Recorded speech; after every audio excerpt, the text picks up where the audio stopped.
سمجھے کہ حج ہو گیا. پھر اسی طرح آپ دیکھیے کہ باقی بھی جو نیکی کے کام ہوتے ہیں نا وہ تھوڑی دیر کے لیے ہوتے ہیں. مثلاً آپ نے کوئی کلاس اٹینڈ کی 2 گھنٹے 2.5 گھنٹے 3 گھنٹے، کوئی کورس کر رہے ہیں 5-7 گھنٹے، بس ختم. لیکن روزہ ایسی عبادت ہے جو صبح سے لے کے رات تک آپ مسلسل عبادت میں ہوتے ہیں. تو یہ اللہ تعالیٰ کا ہم پر بہت بڑا احسان ہے کہ اس نے ہم پہ روزہ فرض کر کے ہمیں آپشن نہیں دی کہ تمہاری چوائس ہے، مرضی ہے تو رکھو نہیں تو نہیں. روزہ فرض کر کے ہمارے لیے اس نے نیکی کا ایک شاندار موقع فراہم کر دیا.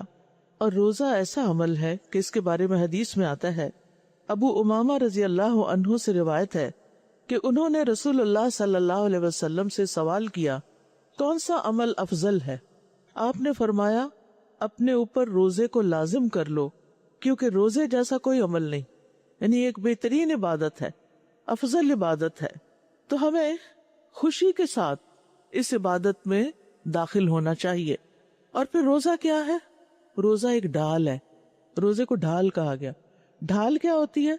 جو لڑائی کے وقت دشمن کے وار سے بچنے کے لیے آگے کر لی جاتی، یعنی ایک شیلڈ ہوتی ہے پروٹیکٹیو، کہ جس سے دشمن کا نشانہ انسان کے جسم کو نہیں لگتا. تو ابو امامہ رضی اللہ عنہ سے روایت ہے کہ نبی صلی اللہ علیہ وسلم نے فرمایا روزہ ڈھال ہے اور مومن کے قلعوں میں سے قلعہ ہے، یعنی ایک مضبوط محفوظ قلعہ ہے جس کے اندر وہ چلا جاتا ہے تو وہ گناہوں سے محفوظ ہو جاتا ہے، شیطان کے وار سے محفوظ ہو جاتا ہے، وہ اپنے دشمن سے حفاظت میں آ جاتا ہے. اور ایک اور روایت میں آتا ہے کہ روزہ آگ سے ڈھال ہے، جس طرح لڑائی میں تم میں سے کسی کی ڈھال ہوتی ہے. پھر اسی طرح یہ ہے کہ روزہ جو ہے یہ خیر کا دروازہ ہے، یعنی جب کوئی شخص نیکی کرنا چاہے، خیر میں داخل ہونا چاہے تو پھر کیا کرے؟ روزہ رکھے. آپ نے فرمایا کیا میں تمہیں خیر کے دروازے نہ بتاؤں، یعنی نیکیوں کے دروازے. روزہ ڈھال ہے اور صدقہ گناہوں کو بجھاتا ہے، یعنی جو غلطیاں گناہ تم سے ہو جاتے ہیں، صدقہ اس آگ کو جو گناہوں کی وجہ سے دہکتی ہے. آپ کو پتا کہ ہم گناہ کو بڑا لائٹلی لیتے ہیں. کوئی بھی غلط کام اسکرین پہ کچھ دیکھ رہے ہیں ہمیں کوئی احساس نہیں ہوتا کہ ہم کوئی گناہ کا کام کر رہے ہیں. ایک بات یاد رکھیے گناہ کے حوالے سے کہ گناہ آگ ہے. گناہ کیا ہے؟ آگ ہے. جب ہم گناہ کرتے ہیں تو گویا ہم کیا کرتے ہیں؟ اپنے لیے آگ دہکا دیتے ہیں.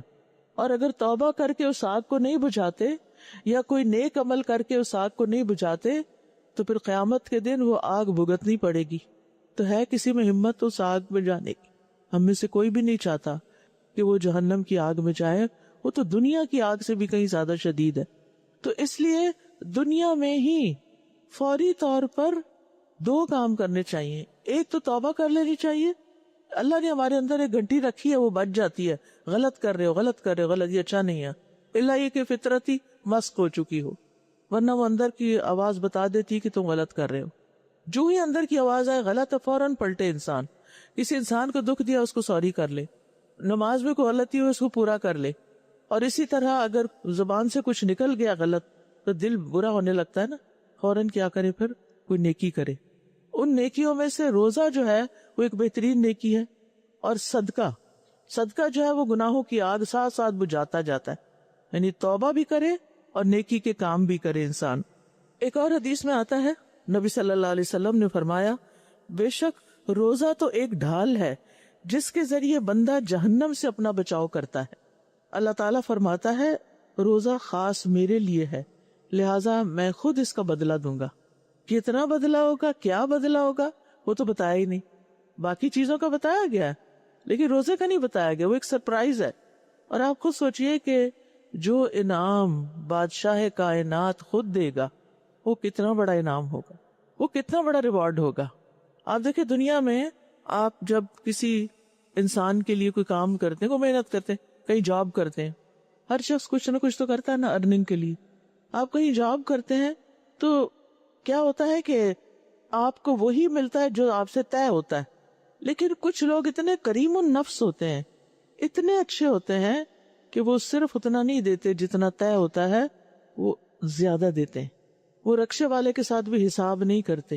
وہ غریب آدمی ہے، پتہ نہیں کس طرح بچوں کا پیٹ پال رہا ہے، اتنی مہنگائی ہے، تو وہ بہت زیادہ اس کے ساتھ حساب کتاب نہیں کرتے، کچھ نہ کچھ ایکسٹرا دے دیتے ہیں۔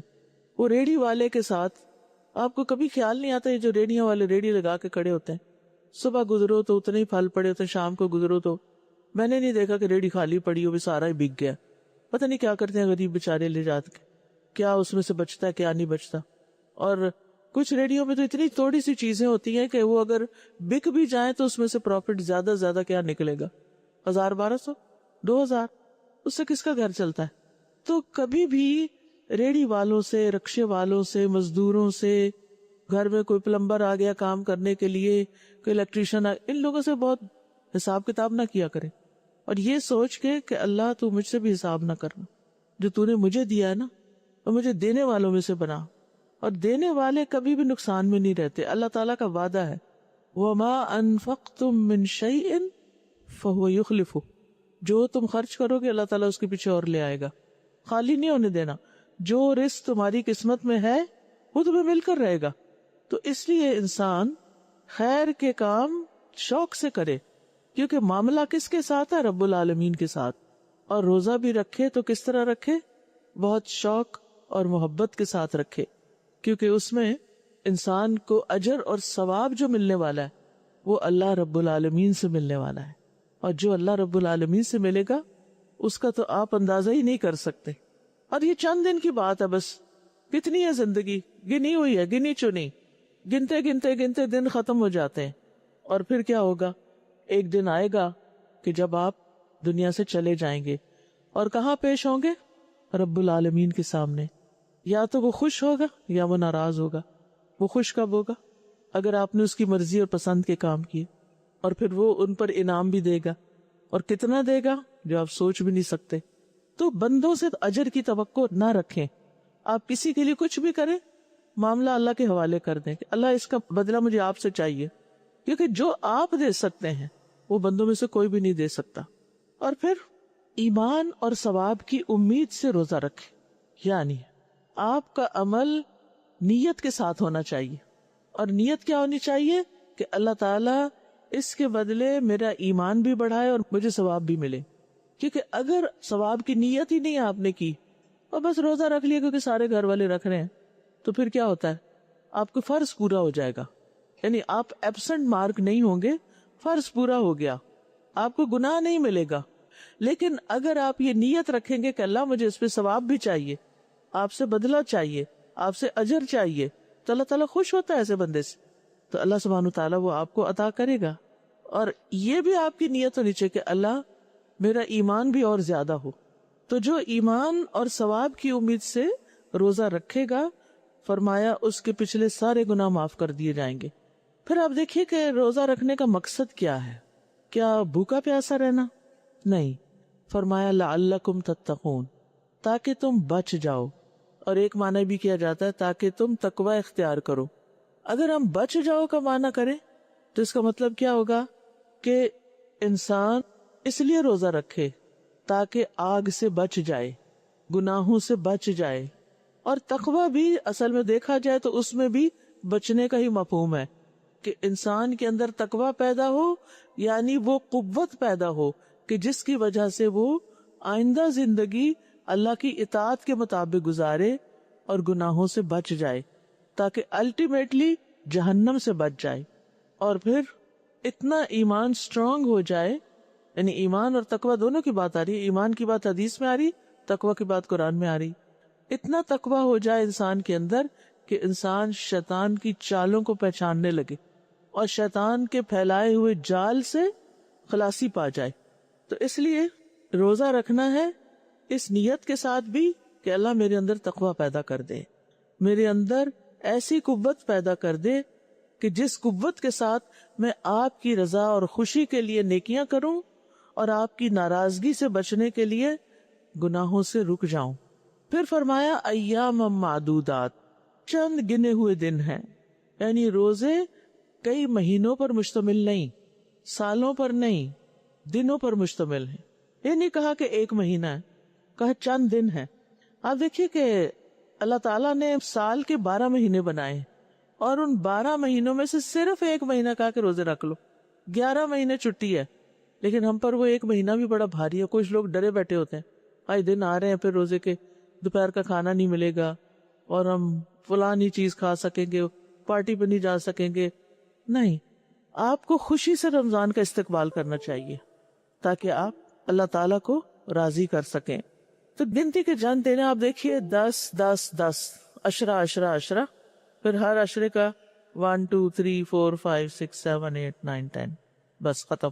2 ہفتے بھی نہیں ایک عشرہ, 10 دن, پھر 10 دن, پھر 10 دن, کبھی 9 بھی ہو جاتے ہیں. پھر دل بڑا اداس ہوتا ہے کہ آخری عشرہ جو اتنا قیمتی عشرہ ہے اس کے 9 کیوں ہیں, وہ بھی 10 ہی ہوتے. آپ کو ہوتا ہے افسوس جب عید جلدی ہوتی ہے, یہ خوش ہو جاتے ہیں کہ وہ شکر ہے عید آ گئی, جان چھوٹی. 2 لحاظ سے فائدہ ہوتا ہے, ایک تو تیاری میں ٹائم مل جاتا ہے تھوڑا سا, اور دوسرے عبادت کا موقع اور مل جاتا ہے. وہ جو رہی صحیح کسر ہے نا وہ نکل جاتی. اصل میں نا انسانوں کی نفسیات یہ ہے کہ جب کوئی چیز ہاتھ سے نکلنے لگتی ہے نا پھر اس کو قدر آتی ہے. جب تک وہ ہاتھ میں ہوتی ہے تو اس کو بڑی تسلی ہوتی, ٹیک ہوتی, ہاں ابھی تو ہے نا, ابھی تو ہے, میں یوز کر لوں گی, دیکھ لوں گی, ہو جائے گا ہو جائے گا. لیکن جب وہ ہاتھ سے نکلنے لگتی پھر اوہ یہ کیا ہو گیا. تو رمضان کا بھی یہی ہے, ابھی تو کافی دن ہے, ابھی تو کافی دن ہے, آخری عشرے میں عبادت کر لیں گے. ہر آخری عشرہ بھی ایک کے بعد ایک دن نکل جاتا ہے ہاتھ سے, ہر سال ایسے ہی ہوتا ہے. تو اس لیے انسان کو ایک دن اور مل جائے تو بڑا غنیمت لگتا ہے کہ شکر ہے, یہ دعائیں رہتی تھیں, یہ تلاوت رہتی تھی, یہ قرآن پورا کرنا تھا, وہ پھر سارے کام کر لیتا. تو اس لیے روزے کے ساتھ خوش ہو جایا کرے, بلکہ عبادت کے ہر کام کے ساتھ. پھر فرمایا فمن کان منکم مریضا او علی سفر فعدۃ من ایام اخر, تو جو تم میں سے کوئی بیمار ہو یا پھر سفر کر رہا ہو, اور روزہ رکھنے میں مشقت ہو جاتی ہے بیمار کے لیے بھی اور مسافر کے لیے بھی, تو دوسرے دنوں سے گنتی پوری کرے. 4 روزے چھوڑے ہیں تو رمضان کے بعد 4 قضا رکھے, لازم ہے. تو پیاری بہنوں جو بھی سال میں بیٹھی اور جو بھی سن رہے ہیں, آپ میں سے اس وقت سے جب سے آپ کو پیریڈ شروع ہوئے, جب سے آپ بالغ ہوئیں, آج تک آپ نے کتنے سال کتنے روزے چھوڑے ہیں, سالوں کو گنے اور پھر دیکھیں حساب کر کے کہ کتنے رکھ چکے ہیں اور کتنے ابھی رہتے ہیں, اور اس کے لیے رمضان کے بعد پلان کریں کہ آپ نے کس طرح اپنا فرض پورا کرنا ہے, کیونکہ روزہ چھوڑنے کا گناہ بھی بہت سخت ہے. اور پھر آپ دیکھیں کہ جو انسان بڑا ہوتا جاتا ہے نا, روزے رکھنے مشکل ہوتے جاتے ہیں. ابھی تو آپ ینگ گرلز ہیں نا, آپ کے اپنے اوپر ہیں کہ آپ رکھ سکتی ہیں, لیکن پھر شادی ہو جاتی ہے, پھر ہسبینڈ کو بھی دیکھنا پڑتا ہے, پھر بچے ہو جاتے ہیں, پھر پریگنینسی ہے, دودھ پلانا ہے, پھر دوبارہ پریگنینسی ہو گئی ہے, پچھلے روزے چھوٹے تھے اگلے ہی نہیں پورے ہو رہے, تو کتنے مسئلے کھڑے ہو جاتے ہیں. تو اس لیے روزہ میں دیر نہ کریں. اور میری وہ پیاری بہنیں جو عمر کے آخری حصے میں پہنچ چکی ہیں, وہ بھی اس بات سے نہ ڈرے کہ روزہ رکھ کے کچھ جلدی اللہ کے پاس جانا پڑے گا. نہیں, کچھ بھی نہیں ہوتا. میری والدہ الحمدللہ 78 سال کی ہو کر فوت ہوئی تھی, 78 ایئرز, یعنی تقریباً 80 کی ہونے والی تھی. تو انہوں نے کبھی نہیں چھوڑے تھے روزے, یعنی بڑھاپے میں بھی داخل ہو کے روزہ نہیں چھوڑتی تھی. اور یہ نہیں کہ صرف فرض روزے, نفلی روزوں کا بھی اہتمام. ہر مہینے کے 3 روزے, ایام 20 کے, 13 14 15 کے, اور پھر اکثر سموات جمعرات کو بھی رکھ لیتی تھی. اور جس مہینے میں ان کی ڈیتھ ہوئی ہے اس مہینے وہ جو ایام 20 کے روزے تھے انہوں نے ایک دن پہلے ہی رکھ لیا کہ انہیں یاد نہیں تھا کہ آج ایام 20 شروع ہو چکے ہیں یا نہیں, تو وہ 3 رکھنے کے بعد 4 رکھ چکی تھی. تو آپ بھی کبھی یہ نہ سوچیں کہ روزہ رکھ کے کچھ ہو جائے گا. میں نے آج تک نہ سنا ہے نہ دیکھا ہے کہ کوئی روزہ رکھ کے مر گیا ہو. کچھ نہیں ہوتا. اگر آپ کو ڈر ہونا کہ مجھے کچھ ہو جائے گا تو پھر آپ یہ سوچ کے رکھ لیا کریں کہ اگر کچھ ہونے لگا تو میں جلدی سے روزہ توڑ دوں گی تاکہ میں بچ جاؤں. ہوتا کچھ نہیں. میں نے زندگی میں کئی ایسے لوگوں کو روزے رکھوائے ہیں جنہوں نے سال سے نہیں رکھے تھے. ہمیں شوگر کا مسئلہ ہے, ہمیں پتہ نہیں اور کس چیز کا مسئلہ ہے. میں کہتی تھی روزہ تو علاج ہے. ہاں ٹھیک ہے, بعض بیماریاں واقعی ایسی ہوتی ہیں کہ اس میں دن میں کئی دفعہ دوائی کھانی پڑتی ہے, آپ کو ٹائم کی پابندی کے ساتھ دوا کھانی ہوتی ہے. تو اب اس میں آپ یہ نہیں کر سکتے کہ روزہ رکھیں, کیونکہ اگر آپ وہ ریگولر دوائی نہیں کھائیں گے تو پھر آپ کو نقصان ہو سکتا ہے, بیماری بڑھ سکتی ہے. اسی لیے اللہ سبحانہ تعالیٰ نے کیا کیا, اجازت دی کہ روزہ چھوڑ دیا جائے. اچھا, جہاں تک سفر کا معاملہ ہے تو ہر دور میں سفر کی ایک اپنی مشقت ہوتی ہے, تھکاوٹ ہوتی ہے, چاہے کتنی آرام دہ گاڑی ہو, کتنی اچھی سڑک ہو, کیسا بھی اچھا جہاز ہو انسان تھک جاتا ہے. اور کبھی ایسا ہوتا ہے کہ روزہ رکھنے کے لیے سحری کا وقت نہیں پتہ چلتا, اور کبھی ایسا ہوتا ہے کہ ادھر روزہ کھل رہا ہوتا ہے اور ادھر شروع ہو رہا ہوتا ہے. مجھے یاد ہے کہ میں ایک سال جون میں ٹریول کر کے آئی تھی کینیڈا سے, تو میں نے روزہ رکھ لیا. میں نے کہا کچھ نہیں ہوتا, گھر میں بھی تو رکھتے ہیں, تو جب کھلے گا. اچھا, اور پھر میری یہ نیت تھی کہ اگلا بھی میں نے رکھنا ہے. جب میں نے ان سے ٹائم پوچھا تو افطاری کے 1.5 گھنٹے بعد سحری کا ٹائم تھا. اب میں نے افطاری کی, جلدی سے مغرب پڑھی, ساتھ عشاء پڑھی, اور ساتھ ہی پھر فجر سے پہلے سحری کی اور پھر فجر پڑھ لی. اور پھر وہ جب پاکستان آئے تو وہ تو ختم ہونے کا نام ہی نہ لے روزہ, اور وہ بھی جون کا روزہ. لیکن الحمدللہ میں مری نہیں, زندہ سلامت رہی. بلکہ ایک عجیب سا لطف آیا کہ اللہ سبحانہ تعالیٰ نے وہ اوپر لے جا کے وہ فضا میں روزہ کھلوایا بھی اور رکھوایا بھی, اور ایک ملک میں رکھا اور دوسرے ملک میں آ کے کھولا, تو الحمدللہ. لیکن کبھی کبھی ایسا بھی ہوتا ہے کہ آپ سفر سے اتنے نڈال ہو جاتے ہیں کہ آپ سو جاتے ہیں. ہمارے ساتھ ایک سفر میں ایسا ہوا, ہم پڑھنے کے لیے ترکی گئے ہوئے تھے, تو وہاں رمضان آ گیا. تو ہم نے کہا بعد میں کون رکھے گا, تو ہم نے کہا کہ ساتھ ساتھ ہی روزے رکھ لیتے ہیں, کچھ نہیں ہوتا. اگر مشقت ہوئی کہیں تو چھوڑ دیں گے. تو کوئی مشقت نہیں تھی, آرام سے رکھے جا رہے تھے. تو ایک دفعہ ہم نے استنبول سے ازمیر کا سفر کیا, جو بائی ٹرین تھا, کافی لمبا سفر تھا. اور ہوا یہ کہ ہم اس میں سو گئے. ایسے سوئے سوئے سوئے سوئے پتہ نہیں آدھی رات آنکھ کھلی, اور وہ روزہ ہی نہیں کھولا ہم نے, کیونکہ سو گئے, پتہ ہی نہیں چلا, ایسی شدید تھکاوٹ ہوئی. تو کبھی ایسا بھی ہوتا ہے. تو اس لیے اللہ تعالیٰ نے جو رخصتیں دی ہیں نا, تو ان کو لینا بھی خوشی سے چاہیے. ٹھیک ہے, یہ نہیں کہ کوئی زیادہ تقویٰ ہے اگر آپ سفر میں روزہ رکھیں, جو رکھ سکتا رکھے. لیکن اگر نہیں رکھ سکتا تو پھر کیا کرے, وہ بعد میں رکھ لے. لیکن گنتی پوری کرنی ضروری ہے. اب آپ کہیں گے کہ اب 15-16 دن رہ گئے ہیں, آج سے 13 شعبان ہے, 13 یا 14, تو آپ خود سوچیں کہ بعد میں 2 ہفتے رہ گئے, 2 ہفتے 2 دن رہ گئے. ایسے میں پھر 15 شعبان کے بعد تو ویسے بھی روزے نہیں رکھنے چاہیے. اب کیا کروں پچھلے روزوں کا, کوئی بات نہیں, جو ہی رمضان ختم ہو, اگر اس سال بھی مس ہو, یہ بھی اور اگلے بھی, ایک سکیجول بنا لیں. منڈے تھرسڈے کے روزے کی عادت ڈال لیں, قضا کی نیت سے رکھتے جائیں. کیونکہ ان 2 دنوں میں روزہ رکھنے کا فائدہ یہ ہے کہ ان میں ہمارے اعمال اللہ تعالیٰ کے پاس پیش ہوتے ہیں, اور جو ان میں روزہ رکھتا ہے وہ زیادہ بہتر ہے بنسبت دوسرے دنوں کے. لیکن ہر کوئی اپنی سہولت خود دیکھے. میں آپ پہ کوئی پابندی نہیں لگا رہی, میں صرف آپ کو خیر کا ایک رستہ بتا رہی ہوں. اسی طرح 13, 14, 15 نفلی روزے رکھنے کے دن آپ فرض کی نیت سے رکھ لیں. اسی طرح عشرہ ذوالحجہ کے پہلے 9 دن, ان میں کوئی بھی عمل انسان کرتا ہے تو وہ سال بھر کے عمل سے افضل ہوتا ہے. ان دنوں میں روزے رکھ لیں, وہ آپ کو کیا ہوگا, ثواب بھی کئی گنا زیادہ ملے گا, قضا بھی ہو جائیں گے. پھر محرم کے روزے, محرم میں بھی آتا ہے ایک آدھ روزہ, لیکن محرم کا مہینہ ویسے ہی اس کو اللہ کا مہینہ کہتے ہیں, تو اگر آپ اس مہینے میں زیادہ سے زیادہ روزے رکھیں تو بہت اچھا ہے. لیکن اگین یہ کہ آپ کی کیا صلاحیت ہے, صحت کی کیا حالت ہے, ہر شخص اپنا فیصلہ خود کر سکتا ہے. لیکن میں کہنا یہ چاہتی ہوں کہ آپ اپنے دماغ سے یہ بات نکال دیں کہ روزہ رکھنے سے پتہ نہیں کیا ہو جائے گا. بعض بزرگ ایسے ہوتے ہیں وہ رکھنا چاہتے ہیں, بچے نہیں رکھنے دیتے. نہیں امی آپ اب نہیں رکھ سکتی, تو آپ انہیں کہیں کہ مجھے رکھنے دیں, میں دیکھ لوں گی, مجھے اپنی باڈی کو خود پتہ ہے. نہیں رکھ سکی تو اللہ کے یہاں رخصت ہے. اور اگر آپ عمر کے اس حصے میں کہ دوبارہ قضا کر ہی نہیں سکتے تو ساتھ کے ساتھ فدیہ دے دیں. ریسنٹلی میں ایک درس میں تھی کسی جگہ پر, تو ایک خاتون نے مجھ سے سوال کیا کہ اگر کوئی فوت ہو جائے اور اس کے روزے رہتے ہوں تو کیا فدیہ دے دیا جائے, اب کیا کیا جائے. اور شاید بہت سارے روزے تھے, تو میں نے کہا انہوں نے رکھے کیوں نہیں, کہتے پتہ ہی نہیں تھا, احساس ہی نہیں تھا. حالانکہ عمومی طور پہ الحمدللہ ہمارے معاشرے کے اندر یہ ایک اویئرنیس بہت ہے, لوگ نماز نہیں پڑھتے روزہ رکھ لیتے ہیں. یہ بھی بڑی خیر ہے لوگوں کے اندر کہ روزہ رکھ لیتے ہیں, اور رمضان میں کسی نہ کسی طرح نماز بھی پڑھ لیتے ہیں پھر. اور یہ روزے آئے اس لیے تاکہ ہمارے اندر نیکی کی عادتیں پختہ ہوں, اور بعد میں ہمارے اندر اتنا سیلف کنٹرول آ جائے کہ ہم بہت سی بری عادتیں بھی چھوڑ دیں اور بعد میں بھی روزے سے رہیں. اور روزہ صحت کے لیے بھی بہت عمدہ چیز ہے. انسان کے اندر جتنے زہریلے مادے ہوتے ہیں نا, روزے کی وجہ سے وہ زہریلے مادے ختم ہو جاتے ہیں. روزے کی وجہ سے جو جسم میں تپش پیدا ہوتی ہے وہ اس زہر کو کھا جاتی ہے اور آپ صاف ستھرے ہو جاتے ہیں. یعنی لعلکم تتقون میں صرف جہنم سے بچنا نہیں، گناہوں سے بچنا نہیں، بلکہ بیماریوں سے بچنا بھی شامل ہے، اخلاقی بیماریوں سے بھی اور دوسری بیماریوں سے بھی. ٹھیک ہے. اچھا، بات یہ ہو رہی تھی کہ جو رکھنے کی طاقت ہی نہیں ہے جن میں، وہ کیا کریں؟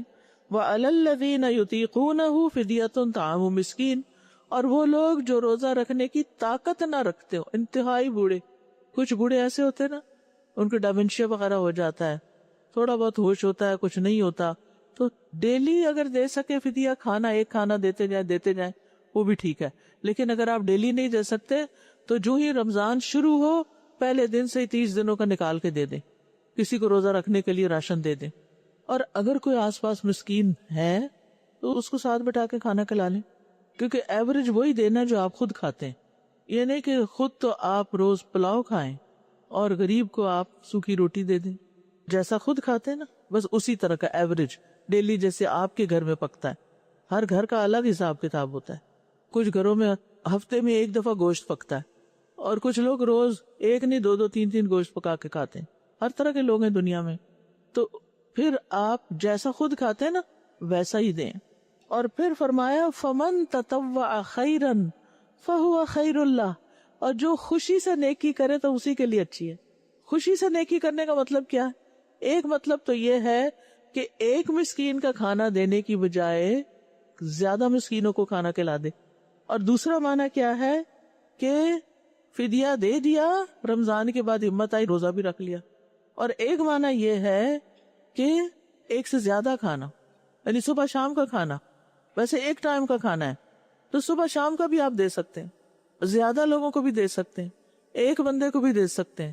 یہ تو پھر آپ کے اپنے اوپر ہے کہ آپ کس درجے کی نیکی کر سکتے ہیں یا کرنا چاہتے ہیں. پھر فرمایا وَأَن تَصُومُوا خَيْرٌ لَكُمْ إِن كُنتُمْ تَعْلَمُونَ.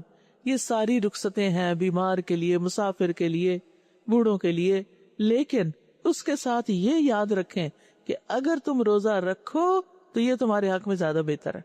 روزہ رکھنا بہرحال بہتر ہے. یعنی یہ نہ ہو کہ کوئی کہے آج مجھے صبح صبح نا چھینکیں بڑی آ رہی تھی تو میں نے سوچا کہ کہیں مجھے زکام ہی نہ ہو جائے تو بہتر ہے میں روزہ نہ رکھوں. ایسے نہیں سوچنا. ٹھیک ہے، 2-4 چھینکیں آنے پر روزہ نہیں چھوڑا جا سکتا، بلکہ کیا کرنا ہوگا؟ روزہ رکھنا ہوگا.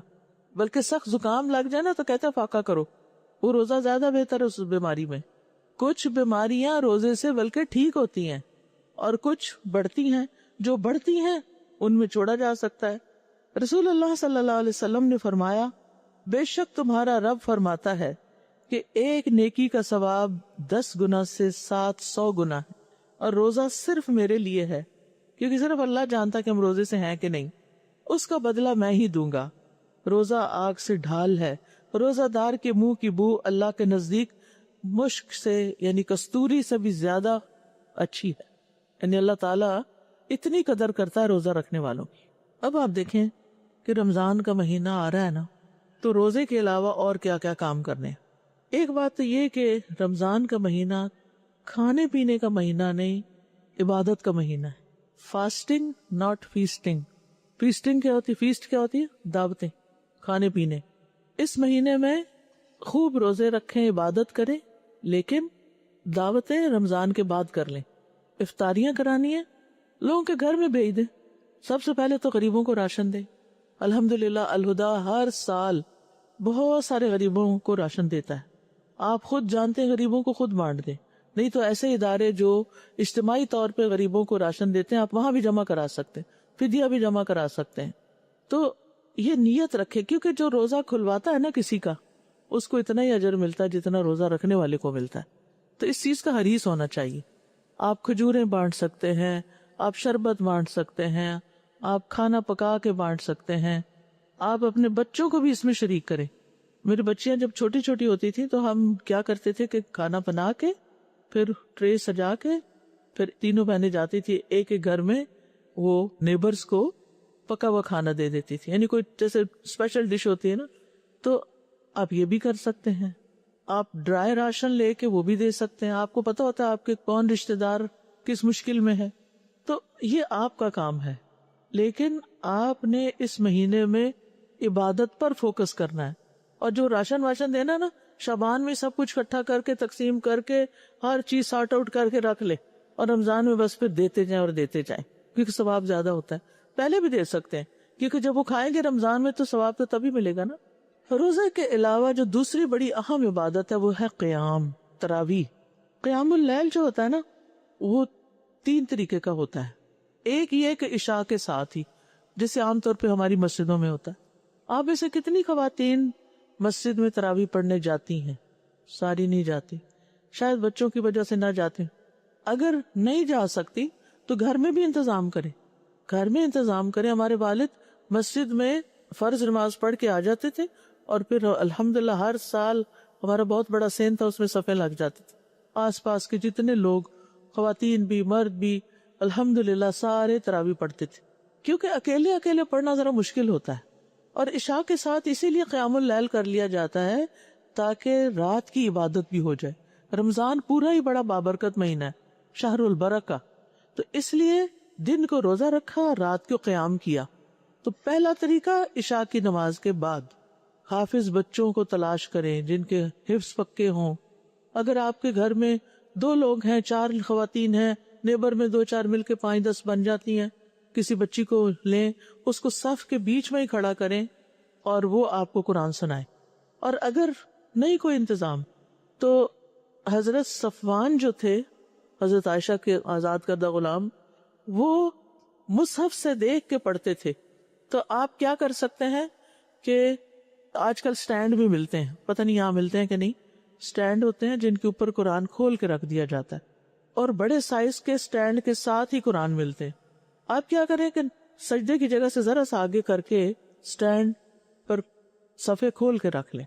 آپ سورۃ فاتحہ پڑھیں، اس کے بعد رائٹ والا صفحہ ایک رکعت میں پڑھ لیں اور پھر دوسری رکعت میں دوسرا صفحہ پڑھ لیں.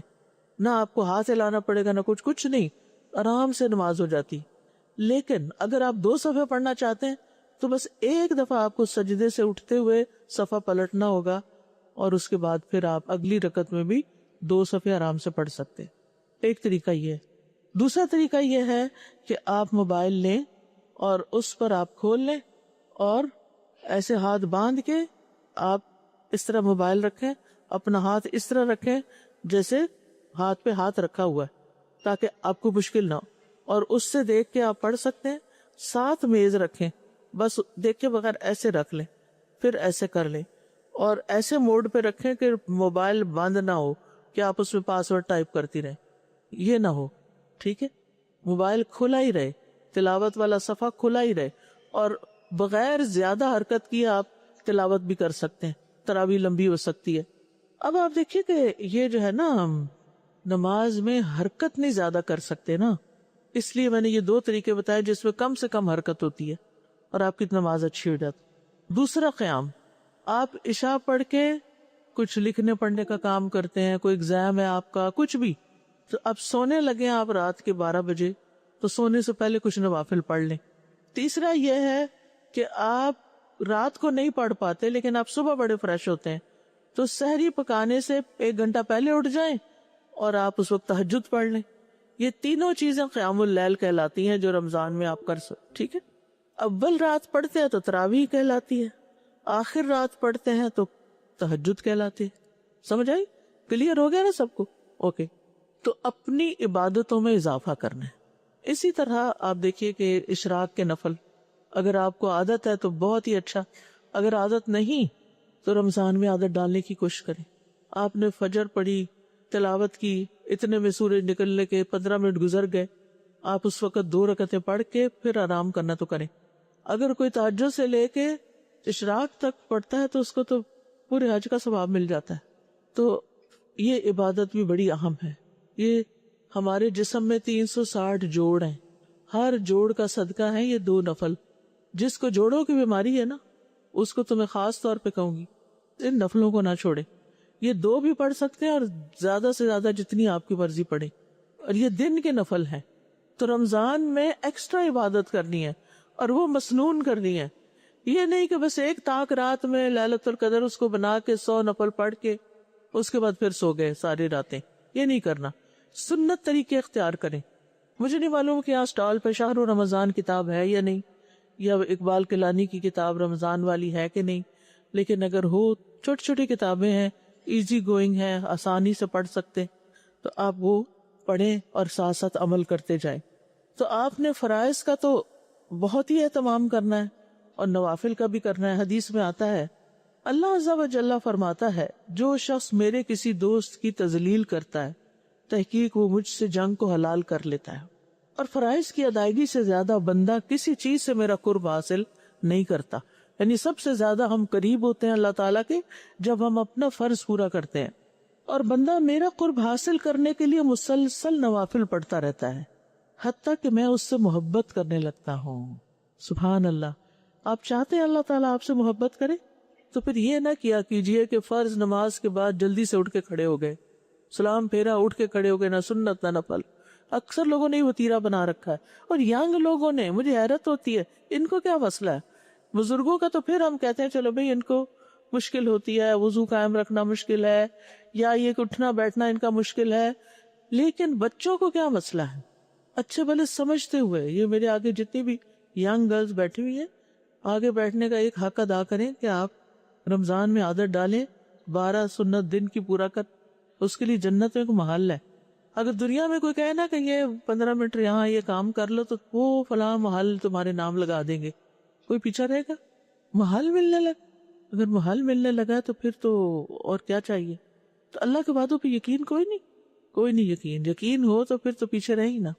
اس لیے بہت ضروری ہے کہ آپ نے سب سے پہلے فرض پورے کرنے، اس کے بعد سنتوں کا اہتمام کرنا ہے، اس کے بعد نفل ہیں جتنے آپ پڑھ سکیں، کیونکہ جو نفل پڑھتا ہے نا اللہ تعالیٰ اس سے محبت کرتا ہے، بس یہ بات پکی کر لیں۔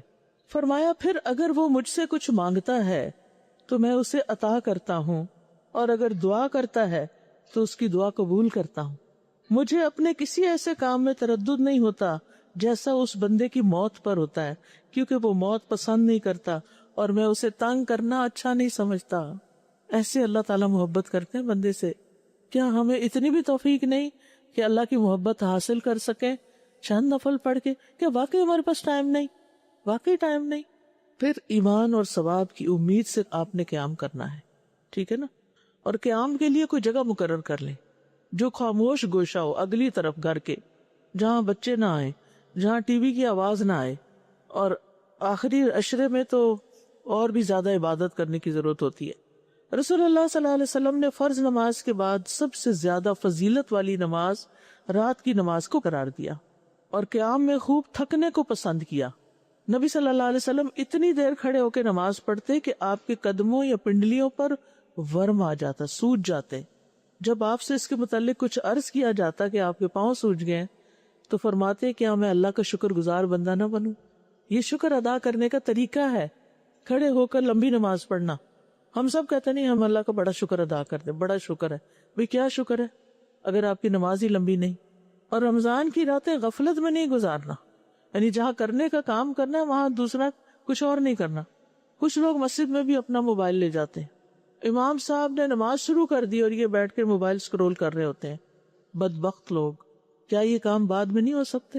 جہاں خیر بٹ رہی ہو، جہاں ایک ایک حرف کی نیکی 10 گنا ہو، وہاں تلاوت ہو رہی ہے اور ہم کہتے ہیں ہاں ہمارے کان سن رہے ہیں، ہم ساتھ اپنے فرینڈز کے میسیجز بھی دیکھ لیں، فالتو فارغ کام اپنے کر لیں۔ تو آپ نے مسجد کے آداب کا خیال بھی رکھنا ہے، اور بہتر تو یہی ہے کہ موبائل گاڑی چھوڑ کے جائیں، اللہ یہ کہ آپ کو رستے میں ضرور، ورنہ ایروپلین موڈ پہ کر کے مسجد میں داخل ہو، یہ کھلے گا بعد میں جب میں باہر نکلوں گی۔ میرا پورے کا پورا دھیان اللہ کی طرف۔ اور رمضان کی راتیں جو ہیں وہ گھر میں بھی اگر آپ نماز پڑھیں تو غفلت میں نہیں گزارنی۔ ایک اور اہم ترین عبادت صدقہ خیرات۔ نبی صلی اللہ علیہ وسلم رمضان میں کتنا صدقہ کرتے تھے؟ کیسی سخاوت ہوتی تھی؟ تیز آندھی سے بھی زیادہ۔ جب آپ جبریل سے ملتے، اور ہر رات جبریل سے ملتے تھے آپ۔ صدقہ انسان کے سچا ہونے کی دلیل ہے کہ واقعی انسان اللہ پر ایمان رکھتا ہے اور اس کو سچ سمجھتا ہے، اور اس کے اجر پر اس کو پورا یقین ہے۔ صدقہ بری موت سے بچاتا ہے، صدقہ گناہوں کی آگ بجھا دیتا ہے، صدقہ رب کے غضب کو ٹھنڈا کرتا ہے۔ اللہ تعالیٰ بندے پہ ناراض ہوتا ہے جب وہ کوئی غلط کام کرتا ہے، تو صدقے کی وجہ سے وہ ناراضگی دور ہو جاتی ہے۔ صدقہ مال میں برکت کا ذریعہ ہے، صدقہ رزق میں اضافے کا ذریعہ ہے.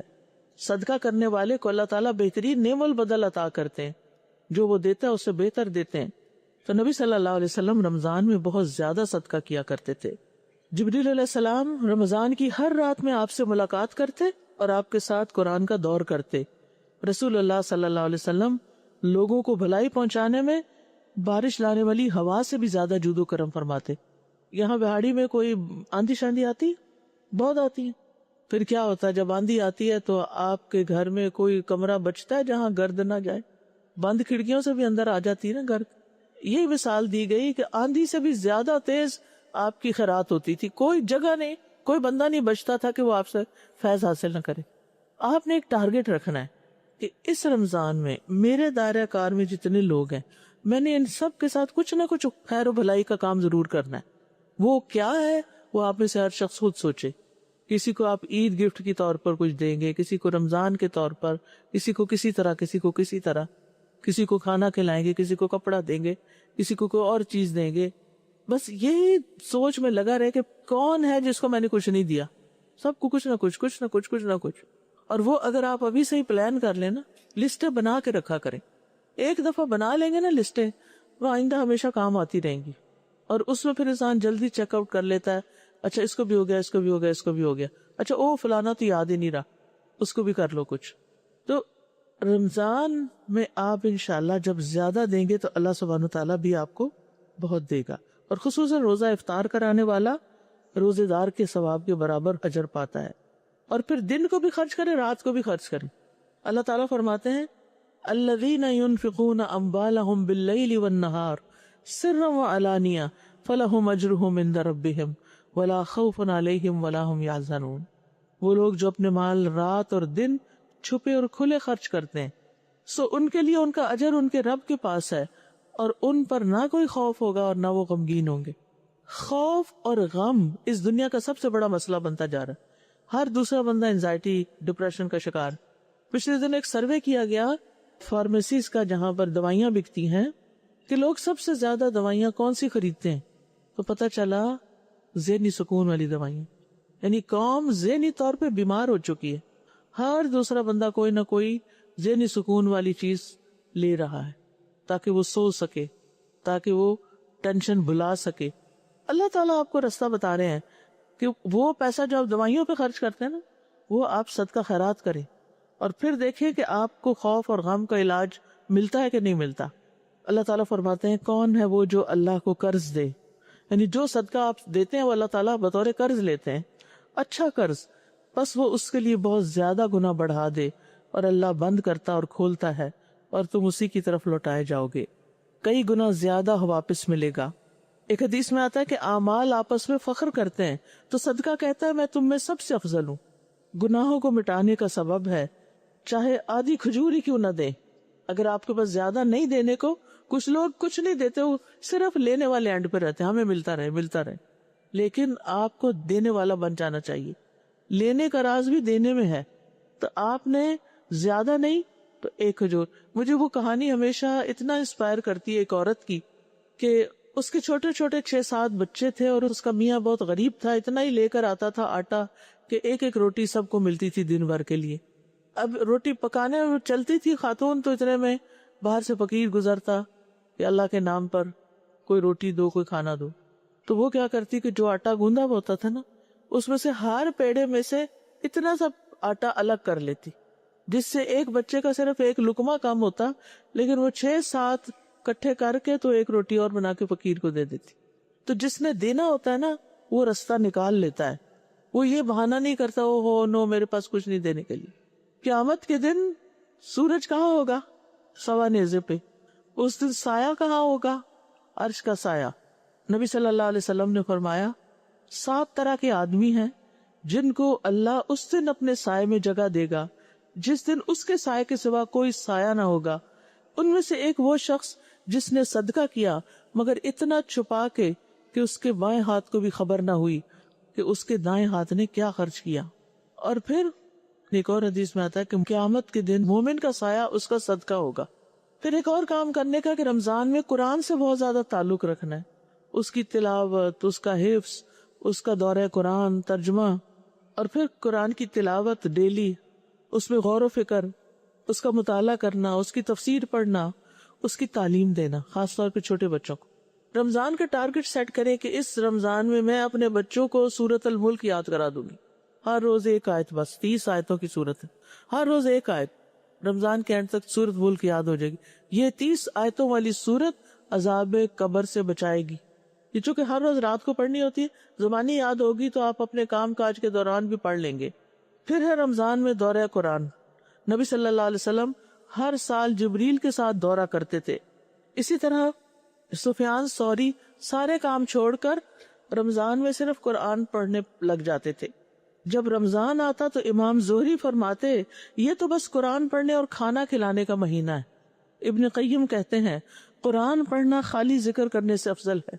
مجاہد کہتے ہیں اللہ جس شخص کو قرآن دے دے اور وہ سمجھے کہ کسی کو دنیا میں اس سے افضل چیز کوئی ملی ہے تو اس نے اس چیز کو بڑا اور عظیم قرار دے دیا جس کو اللہ نے حقیر بنایا، اور اس چیز کو چھوٹا کر دیا جس کو اللہ نے عظیم قرار دیا۔ ابن قیم کہتے ہیں اگر لوگوں کو پتہ چل جائے کہ قرآن کو سمجھ کر پڑھنے کا ثواب کتنا ہے تو اس کے سوا ہر چیز کو چھوڑ کر صرف اسی میں لگ جائیں، یہی کام کرتے رہیں۔ ابن الجوزی کہتے ہیں جس کو کسی وقت میں کوئی فرصت اور موقع ملے پھر وہ کثرت تلاوت میں کثرت ثواب کو غنیمت بنا لیتا ہے تو اس نے بہت اچھا کیا، اور تلاوت کے ساتھ زندگی میں آسانیاں بھی ملتی ہیں۔ یہ کسی کا قول ہے قرآن کی کثرت سے تلاوت کریں اور اس کو نہ چھوڑیں، بس جس چیز کو آپ طلب کر رہے ہیں آپ جتنا قرآن پڑھیں گے وہ اسی قدر آپ کو سکون ملنا شروع ہو جائے گا، اتنا ہی آسان ہوگا وہ نعمت ملنا۔ اور پھر یہ کہ تدبر سے پڑھنے کا بھی فائدہ ہے۔ اس کے علاوہ چلتے پھرتے، اٹھتے بیٹھتے، کھانا پکاتے، ان سارے اوقات میں آپ نے ذکر اذکار کرنے ہیں، سبحان اللہ والحمد للہ ولا الہ الا اللہ واللہ اکبر لا حول ولا قوت الا باللہ، پھر لا الہ الا اللہ وحدہ لا شریک لہ آخر تک، پھر لا حول ولا قوت الا باللہ، پھر نبی صلی اللہ علیہ وسلم پر درود بھیجنا۔ تو بات یہ ہو رہی تھی کہ سبحان اللہ، الحمد للہ، اللہ اکبر کی جو رفتار ہوتی ہے ہمارے پڑھنے کی عام طور پر بہت تیز ہوتی ہے، سبحان اللہ سبحان اللہ سبحان اللہ سبحان اللہ 1000 پڑھ لی ہم نے، یہ نہ کریں، پڑھیں، آرام سے پڑھیں، عادت ڈالیں گے تو پڑھ جائے گی۔ سبحان اللہ، خاص طور پہ کھانا پکاتے ہو جو چیز دیکھے کہ سبحان اللہ، ہلدی کو پیلا کس نے بنایا اور مرچ کو لال کس نے بنایا، سبحان اللہ سبحان اللہ، یعنی جو چیزیں نظر آ رہی ہو نا، بچے نظر آ رہے ہو، اچھا ان کی آنکھیں کس نے بنائی، سبحان اللہ، یہ پلکوں کے بال کس نے جوڑے، سبحان اللہ، اللہ کی قدرت دیکھ دیکھ کے سبحان اللہ کیا کر۔ تو یہ ذکر کرنا جو یہ بڑا ضروری ہے رمضان میں تلاوت وغیرہ کے علاوہ۔ اور پھر یہ کہ ابن القیم کہتے ہیں جو شخص ہمیشہ تسبیح کرتا ہے اس کا چہرہ چمکنے لگتا ہے، تو اسکن کیئر بھی ہے یہ۔ پھر کثرت سے دعائیں کرنا، آپ نے دعائیں بھی پڑھنی ہیں، وَإِذَا سَأَلَكَ عِبَادِي عَنِّي فَإِنِّي قَرِيبٌ، اور روزہ دار کی کوئی دعا رد نہیں ہوتی، اور رمضان کے ہر دن اور رات ایک دعا قبول ہوتی ہے، اور روزانہ رات کو دعاؤں کی قبولیت کے لیے آسمان میں دروازے کھلتے ہیں، تو اس وقت خاص طور پر دعائیں کرنی ہیں آپ نے، اور دعا نہ کرنا اللہ کی ناراضگی مول لینا ہے۔ پھر اس کے علاوہ رمضان میں توبہ استغفار کرنی ہے، گناہوں کو چھوڑنا ہے، اس کا ارادہ کر لینا ہے، اپنا ذاتی تزکیہ کرنا ہے، اپنی نگاہوں کی حفاظت کرنی ہے، اپنے اندر دل کی حفاظت کرنی ہے، اپنی زبان کی حفاظت کرنی ہے، بری باتوں اور جھوٹ کو رمضان سے نکالنا ہے، اور پھر لغو باتوں سے بھی پرہیز کرنا ہے، گھر والوں کے ساتھ اچھا معاملہ کرنا ہے، ان کو ساری افطاری میں مدد دینی ہے، گھر کے کام بھی کرنے ہیں۔ اسود کہتے ہیں میں نے عائشہ رضی اللہ عنہا سے پوچھا نبی صلی اللہ علیہ وسلم اپنے گھر میں کیا کیا کرتے تھے؟ کہنے لگی آپ گھر کے کام کاج میں مصروف رہتے تھے اور جب نماز کا وقت ہوتا تو نماز کے لیے اٹھ کھڑے ہوتے تھے۔ تو ہم نے اس سنت کو بھی زندہ کرنا ہے، کیونکہ افسوس کے ساتھ کہنا پڑتا ہے کہ ہمارے یہاں معاشرے میں یہ چیز رواج پا گئی ہے کہ گھر کے کام کرنا میں کو معصیت ہوں، مجھے یوز کر رہے ہیں۔ یہ غلط سوچ ہے، کس کو اپنے گھر سے پیار نہیں ہوتا، اور جن لڑکیوں کی شادی نہیں وہ اپنے گھر کو گھر نہیں سمجھتی، اس انتظار میں کہ آگے جا کے اپنا گھر بنائیں گے۔ تو آپ نے اس کو اون کرنا ہے۔ پھر یہ ہے کہ والدین کے ساتھ اچھا سلوک، کچھ نہ کچھ ان کو دینا ہے رمضان کا تحفہ۔ پھر معاشرتی لیول پر اخلاقی اقدار کا اہتمام، اچھے کاموں کی لسٹ بنا لیں، اور اچھے کاموں میں کون کون سے کام ہیں میں بولتی ہوں، آپ اپنی چھوٹی سی لسٹ تو بنائیں جو اس میں سے آپ کر سکتے ہیں. صلہ رحمی کرنا. صلہ رحمی کرنے کے 2 بڑے فائدے ہیں. رزق میں برکت ہوتی ہے اور دوسرے عمر میں برکت. چھوٹی سی عمر میں آپ بڑے بڑے کام کر جاتے ہیں. اپنے رشتہ داروں کے ساتھ بھی، والدین کے رشتہ داروں کے ساتھ بھی اچھا سلوک کرنا ہے. ٹھیک، پڑوسیوں کا خیال کرنا ہے، کھانا کھلانا ہے، سب سے اچھی گفتگو کرنا ہے، لوگوں سے مسکرا کے ملنا ہے، نرمی سے کام لینا ہے، سروینٹس کی مدد کرنی ہے. کیونکہ بعض لوگ گھروں میں بہت دعوتیں کرتے ہیں اور بےچارے مسکین ملازم جو ہیں ان کو نماز پڑھنے کا بھی وقت نہیں دیتے. پھر خندہ پیشانی سے پیش آنا ہے، غصے کو پی جانا ہے، لوگوں کو اچھی باتیں بتانی ہے، یعنی لا علم لوگوں کو تعلیم دینی ہے، نیکی کا حکم دینا، برائی سے روکنا ہے، ہر مظلوم کی مدد کرنی ہے، اللہ کی خاطر دینی بہن بھائیوں سے بھی ملاقات کرنی ہے.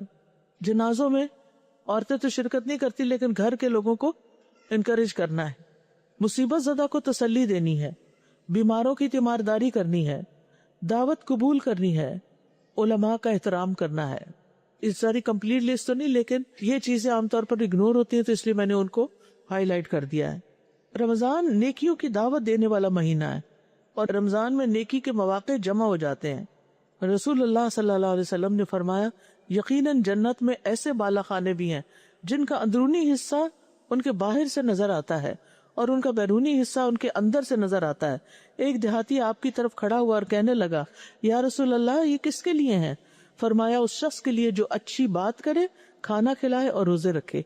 اور پھر آپ دیکھیے کہ بعض اوقات ہم صدقہ سمجھتے ہیں وہ مال پیسے خرچ کرنے، دوسروں سے اچھی طرح بات کر لینا، ان کا کام کوئی کر دینا، یہ بھی صدقہ ہوتا ہے. اور کسی کو خوش کر دینا، کسی کی ضرورت پوری کرنا، یہ بھی بہت بڑے اجر کا کام ہے. تو ذاتی عبادت کے ساتھ ساتھ دوسروں کے کام بھی آنا ہے. پھر یہ کہ رمضان صبر والا مہینہ ہے، انسان اس میں غصے پر کنٹرول پانا سیکھے. جو لوگ بہت ہائپر ہیں ان کو فائدہ ہوتا ہے اس میں.